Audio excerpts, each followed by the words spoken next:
Paramashivoham. Om Nithyananda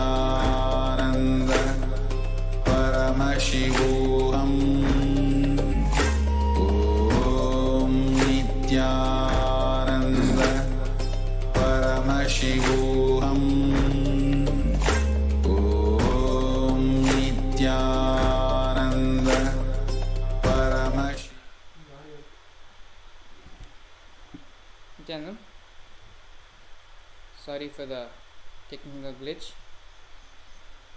So throughout the presentations we have seen how Hinduism is being attacked, how as Swamiji himself in his own words had described how beautiful science Hinduism is and how impactful, how deep Hinduism goes.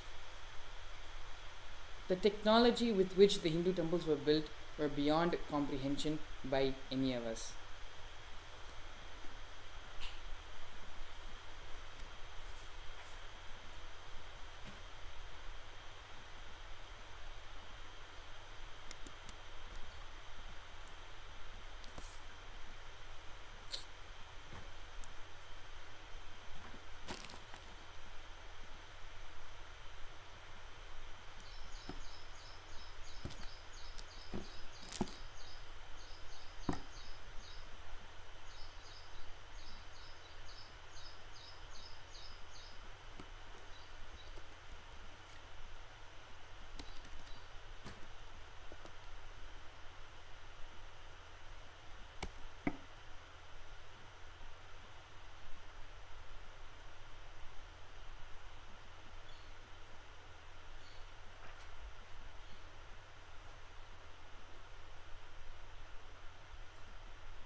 I think I need a mic. Mic on.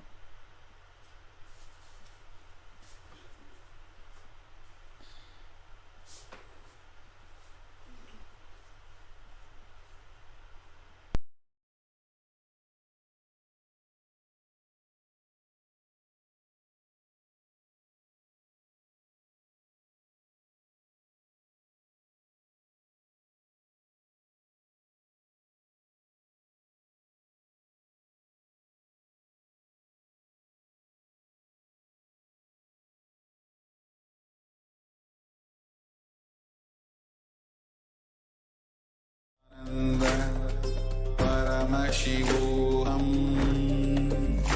Om Nithyananda Paramashivoham. Om Nithyananda Paramashivoham. Om Nithyananda Paramashivoham. Nithyananda Paramashivoham. Om Nithyananda Paramashivoham. Om Nithyananda Paramashivoham. Om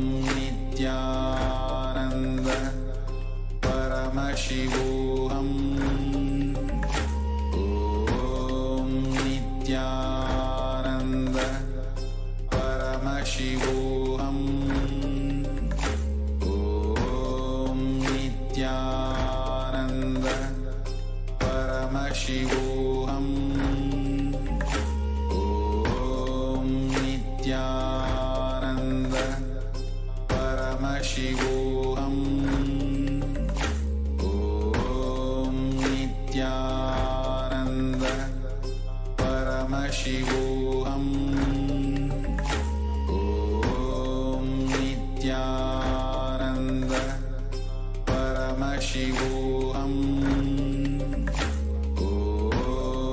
Nithyananda Paramashivoham. Om Nithyananda Paramashivoham. Om Nithyananda Paramashivoham. Om Nithyananda Paramashivoham. Om Nithyananda Paramashivoham.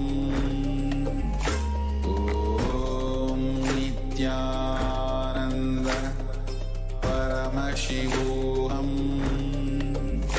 Om Nithyananda Then Paramashivoham. technical difficulties. So, without further ado, let's enter directly into the Vakyartha Sadhas. Along with myself, Shri Nithyananda Maharaj, we also have a few devotees joining us from various parts of the world. We have Shri Ashutosh and Ranoshan Edmund, both of them joining us from Canada. We also have Mullaya joining us from Chennai, India. So let me go ahead and introduce myself. My name is Sri Nithyananda Maharaj and I'm a Balsant of the Nithyananda Gurukul. Prior to joining the Nithyananda Gurukul back in 2012, I was born and brought up in the United States. So this is a very brief introduction about myself. Ashutosh, you can go ahead next and give a very brief introduction about yourself. And Ranoshan Mullaya, you can continue after that, and then we can directly enter into the Vakyartha Sadhas. So Ashutosh, please go ahead and introduce yourself.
Yes, thank you all for coming today and being a part of today's Vakyartha Sadhas. Entering directly into the topic, why religion and state should be separated. So let me go ahead and give my initial take on this question, on this topic. Fundamentally, in Hinduism, the way society was designed so many thousands of years ago, religion and state were very much separate. Though the government, at the time, the Maharajas, the administration of the kingdoms, they helped in funding the education institutions, the Gurukulas at the time, they never had any direct control over how they should function or how it should be managed and so on. It was the same way with the temples as well. They never had any direct administration role in terms of how the temple should function and so on. They were only given honorable positions, but never any administrative power.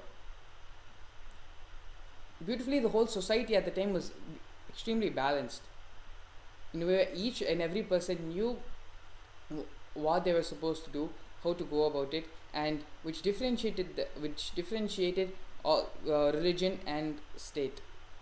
Sorry, it didn't differentiate religion and state. It beautifully intertwined religion and state, making both complement each other rather than one against the other. So this is actually a previous point which I had brought out in a previous Vakyartha Sadhas, where fundamentally everything which happened in Hinduism, everything which was designed in Hinduism, be it the spiritual processes, be it the way a person's daily lifestyle, be it the way the society or administration was governed, everything which happened, it happened on the fundamental basis of Advaita, of everything coming into the space of oneness.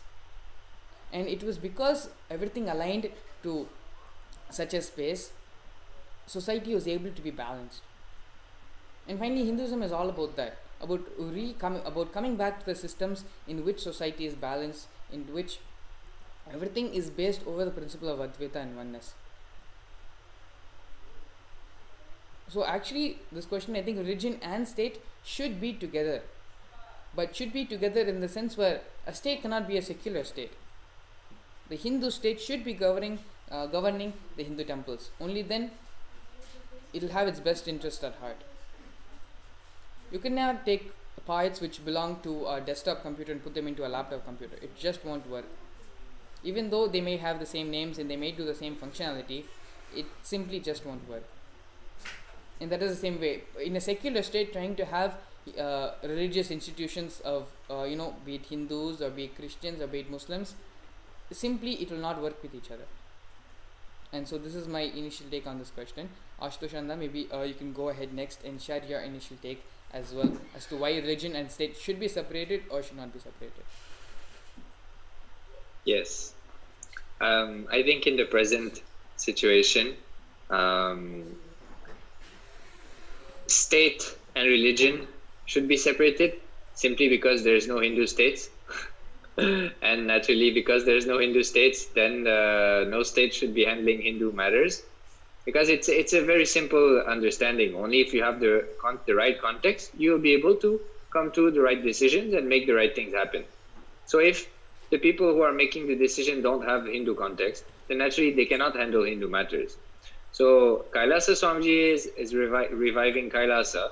Kailasa is a Hindu nation based on Vedas and Agamas. So in that case, they should be intertwined, because a Hindu political, a Hindu state can definitely handle Hindu matters, such as managing temples and other things. But when the state is not, when the state is secular, then it should be separated, and it should be the families of the priests and the descendants of the traditions which should be handling Hindu matters. But yeah, my initial take is that, and basically also like the real breakthrough is to have a Hindu nation, which is what Swamiji has established. So that's as far as I'm concerned, that's the real breakthrough. Thank you. Yes, thank you so much. Ranushan, why don't you go ahead next and share your initial take on this topic. Please go ahead. Yes, thank you, Maharaj. Looking into this topic, one thing that I can share is Hinduism does have political legitimacy. If we look at the Shastras very carefully, if we look at the Agamas and how Paramashiva himself declares how Hindu towns should be planned, how Hindu towns should function, how Hindu cities should function, how the Hindu home should function on every level and every scale. Paramashiva gives the Agamas, the Agamic standard. And so in this case, Hinduism does have political legitimacy. But the problem herein lies where the dilution of Hinduism started to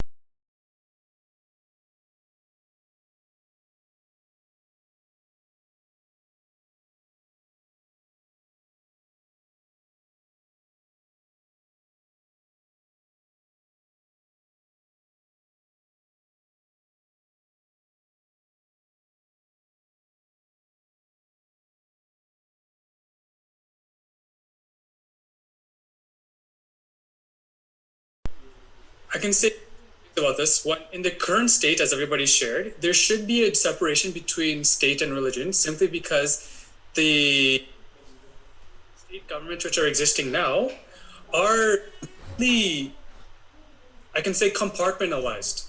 They're in their own box where they know about themselves. It's very circular law that's being they're functioning with. On the other side, if we're able to live and practice in a way where there's a space where the Hindu politics can happen, the Hindu political legitimacy has a space to thrive and show its own legitimacy. If this is able to happen and actually be able to basically have its own space, as Kailasa is doing, then in that case, naturally, state and religion, there's no difference. There's no difference between state, religion, hospital, welfare, celebration.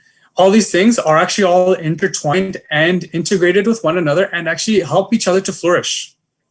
But in the case right now where everything is compartmentalized, everything is in its own Dao hole, when it tries to intermingle with other compartments, then instead of trying to integrate with one another, it instead tries to consume the other. In this case, what I can share as an example when it comes to religion and state is instead of the state trying to have integrity with the religion at hand, have a natural, healthy relationship with the religion at hand, instead it tries to consume it. Whether intentionally or non-intentionally is different, whether explicitly or implicitly is also different, but one way or another, it is trying to consume it. So until and when we have a system where the coexistence factor is taken into place, again, it all comes back to when Paramashiva says, Ekoham Bahusyamaha. Let me manifest myself as many to celebrate me. Until this is seen as the basic fundamental principle, then there should be a separation of religion and state simply for the sake of being able for each ecosystem to thrive in its own right. So this is the main click that I can share about this. Thank you. Yes, thank you so much, Vinoshan. Mulaya, why don't you go ahead and share your initial take on this question as well? Thank you, Maharaj. Why state and religion should be separated? See, I would like to second what Ashutosh had shared. They should be separated because the state is not Hindu. And again, what our viewers should understand here is we are not fanatic about any identity. Hindu by itself is not any identity, but a set of ideals that we have. Now, only when you appreciate the ideals that we have, one can even understand why we want a Hindu state, why we want a Hindu, why they need to be separated. Now, there is no guarantee that the person sitting at the top as the administration will be any secular, will be secular in the real sense, not how it is meant today, not how it is manifesting today. Secular in the real sense. Only then we can even guarantee that everybody will be benefited by whatever policies they make and whatever decisions are taken there. But there is no guarantee like that, and there is a corruption at every level. There is corruption everywhere. There is a dilution of principles and ideals everywhere. So then it is best that at least the temple administration, the Hindus ruling can be left alone. At least let that be pure. And at some point of time down the line in history, maybe Kalavara will help the whole world, the rest of the world realize what it is to follow those agamic ideals in life. So when we don't know what it stands for, when we don't know what it will culminate into, it will be a very disaster.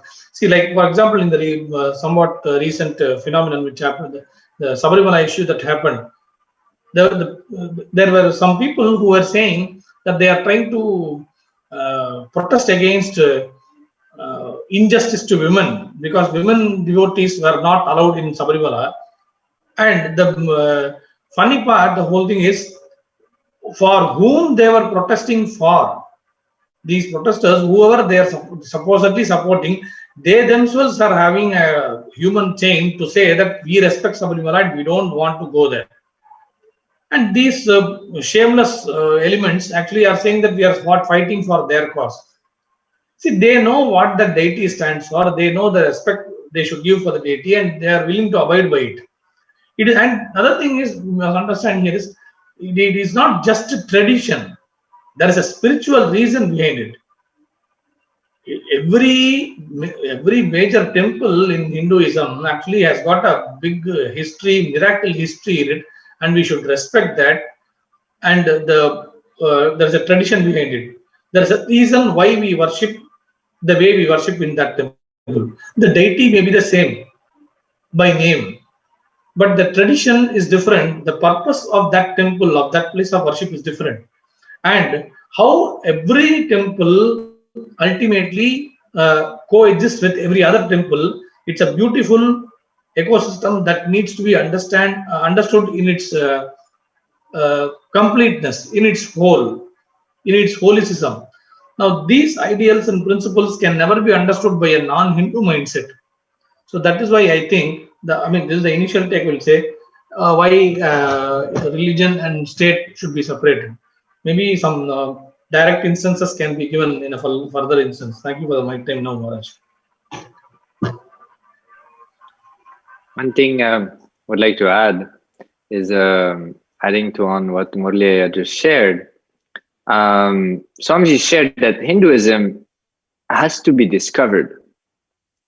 So unless you live Hinduism, practice Hinduism, experience Hinduism, there's no way you can grasp the ideals, the truths, the powerful cognitions which Hinduism brings forward or makes available to the humanity.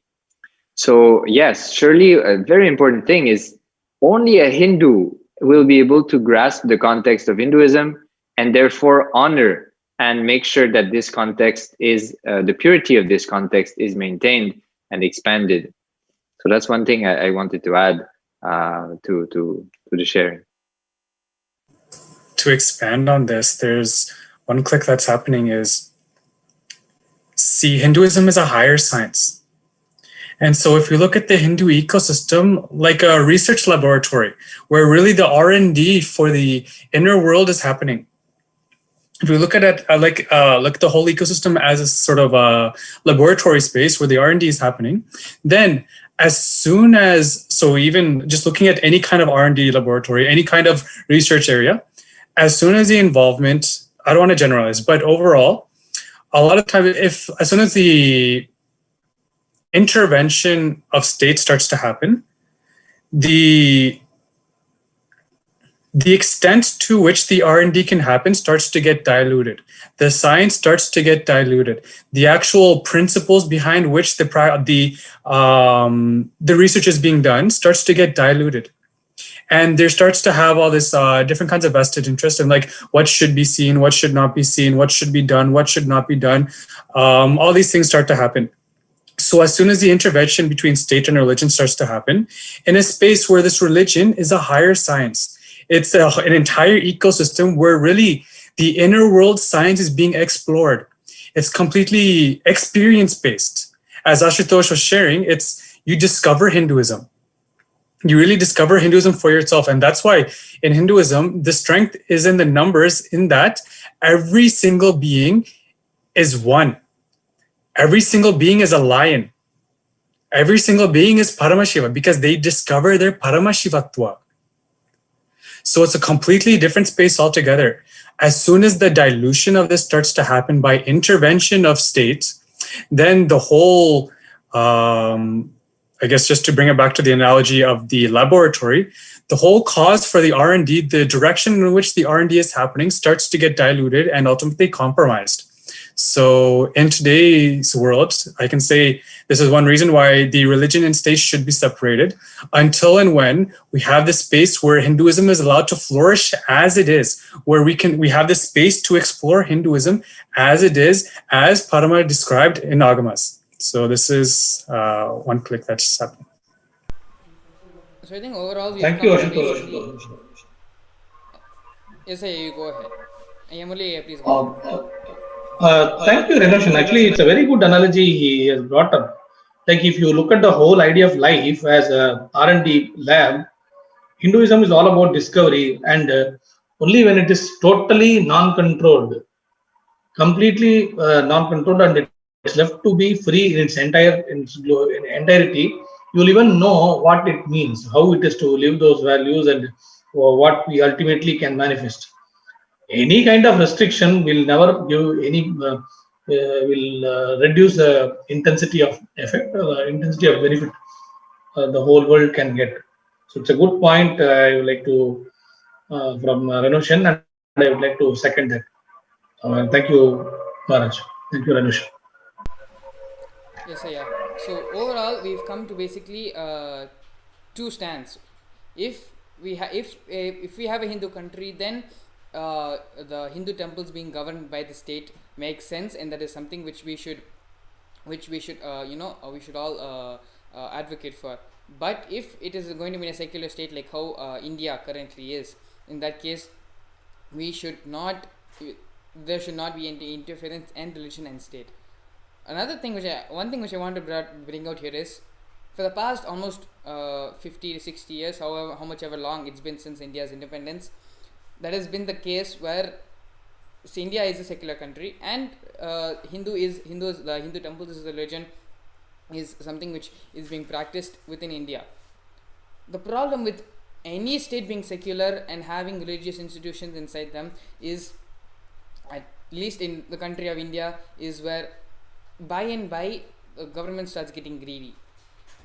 Not even 10% of the wealth which is generated by temples, not even 10% of that is being generated by mosques and churches.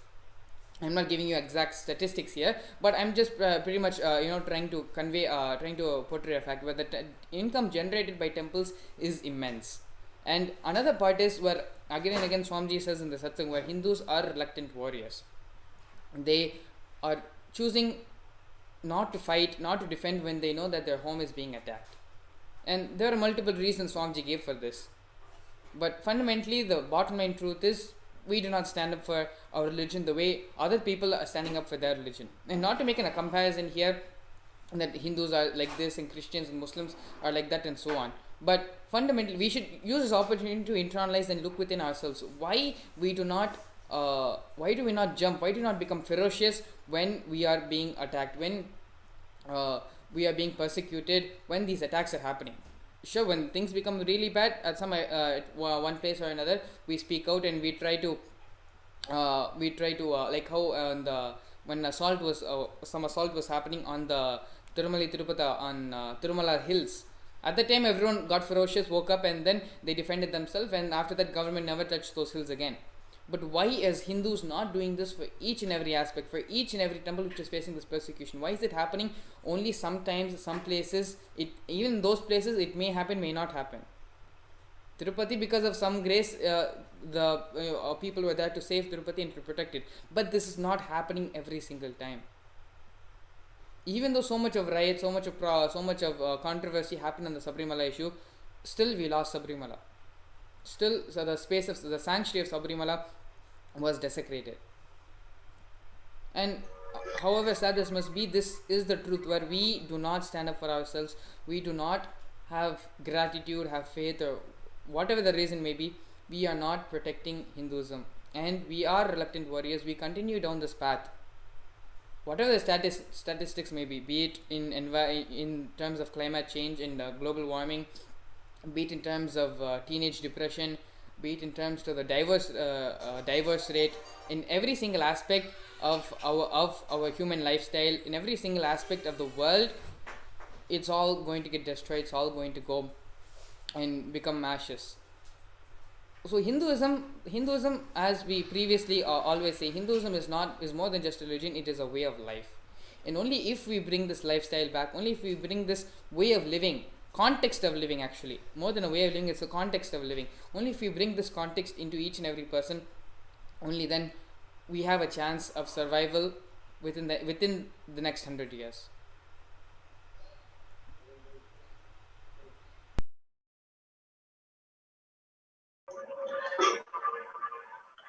See, why we are not being ferocious, why we don't come out.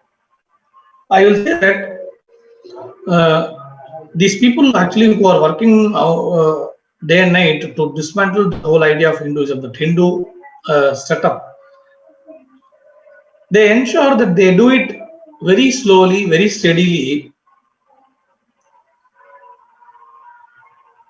by maintaining some basic needs that are given to all the practicing Hindu people. Those who are really interested in protecting Hinduism, their basic needs are taken care of, even while the dismantling of the spiritual setup Hinduism provides.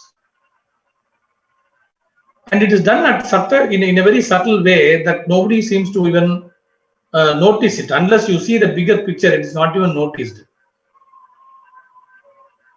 And the people at the top who can notice the bigger picture, who are really capable of noticing what is happening, or who are actually responsible to notice this happening, they are actually bribed, either materially or otherwise. They are bribed or even threatened into submitting to these anti-Hindu elements. So, and they are forced to keep shut. And the people who actually raise their voice against these phenomena are not in any position, or the number of people who actually raise their voices are either those who are not in power, or they are scattered here and there. They don't unite. They don't come together to intensify the raising of the voice, so that something really positive happens, so that the negative elements don't do any more damage. That unity is not there among Hindus. That's one, I think, very important cause why these things continue to happen.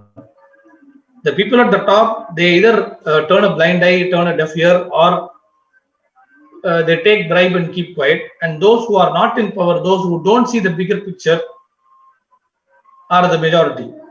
The vast majority of Hindus actually don't see the bigger picture, and those who do are not in power, or they are not united. I think all these factors come together to contribute towards Hinduism getting desecrated, temples getting desecrated, and these values getting diluted, and whatever nonsense against Hinduism happens is happening. I think that's what I feel. Thank you, Balash. Yes, sir. Yeah. So before we continue any further, I'd like to use this opportunity to speak about the Paramashivam program and explain the benefits of Paramashivam program, how Paramashivam program directly helps in combating the topic which we are discussing about religion and state being separated. So fundamentally, the initial point which I had brought out, whole civilization of Hinduism, the whole civilization which India had all that time, thousands and thousands of years ago, was because why it lasted so long and why it was such a blissful time period for all those who were part of the civilization was fundamentally because the whole civilization helped in letting a person come back to its true space, this true space of Advaita, true space of becoming one with Paramashiva, getting into that space of oneness with Paramashiva. Whole society was designed for that. And so naturally, because you are in your natural element, because you are part of something which is bringing you back to the way you were designed to be, it naturally generated happiness, it generated auspiciousness, fortune, everything, all the auspicious things which someone could have in a life, all the auspicious things which society could have as a whole. All of that happened fundamentally due to the way society was built, because of the context they felt, the context they all operated out of, the context of oneness with Paramashiva. And Swamiji has beautifully designed a program to give everyone this experience and the correct orientation of Hinduism to all of us. It's the Paramashivam program. Swamiji himself will be conducting the program next month. We have a small video about the Paramashivam program. To have more information about the program, you can visit paramashivoham.nithyananda.org. Now please stay tuned while we have a small promo video being played about the Paramashivam program.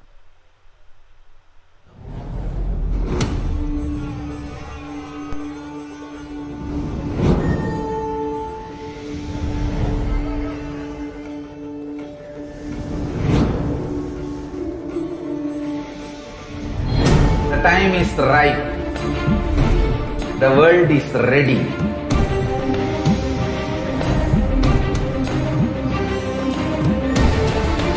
You are going to experience literally Paramashiva.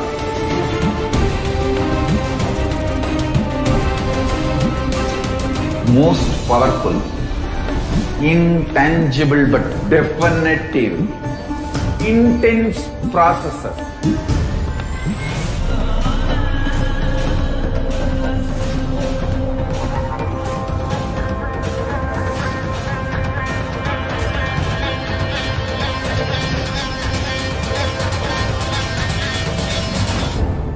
This is the most powerful spiritual nuclear explosion, that strong force of Kailasa landing on planet Earth directly.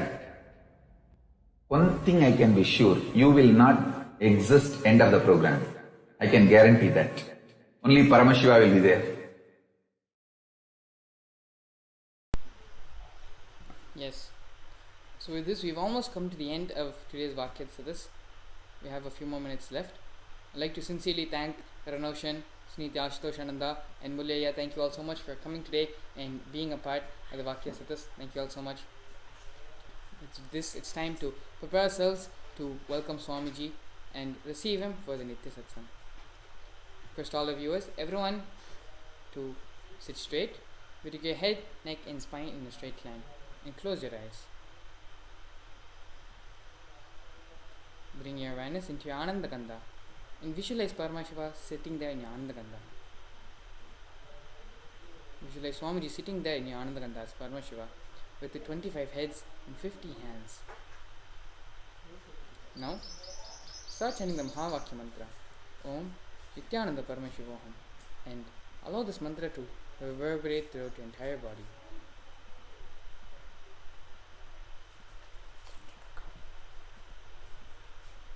Om Nithyananda Paramashivoham.